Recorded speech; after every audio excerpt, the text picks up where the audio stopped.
புரியும் பொழுது உங்கள் முகங்களை நீங்கள் எங்கு திருப்பினாலும் அங்கு என் முகம் உள்ளது. உங்களுக்காக உங்கள் பிரார்த்தனையை நான் ஏற்று பதிலளிப்பேன். முஜாஹித் ரஹ்மத்துல்லாஹி அலைஹி அவர்கள் கூறியதாவது, என்னிடம் இறைஞ்சுங்கள், உங்களுக்கு நான் பதில் அளிப்பேன் என்ற வசனம் அருளப்பெற்ற பொழுது எங்கு நோக்கி நாங்கள் இறைஞ்சுவது என நபித்தோழர்கள் வினவினார்கள்.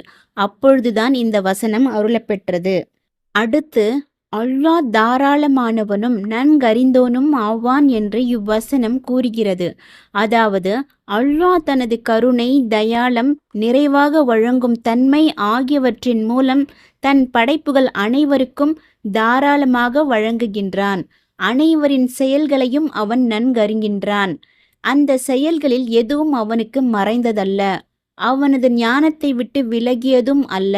மாறாக அவை அனைத்தையும் அவன் நன்கறிந்தவன் ஆவான்.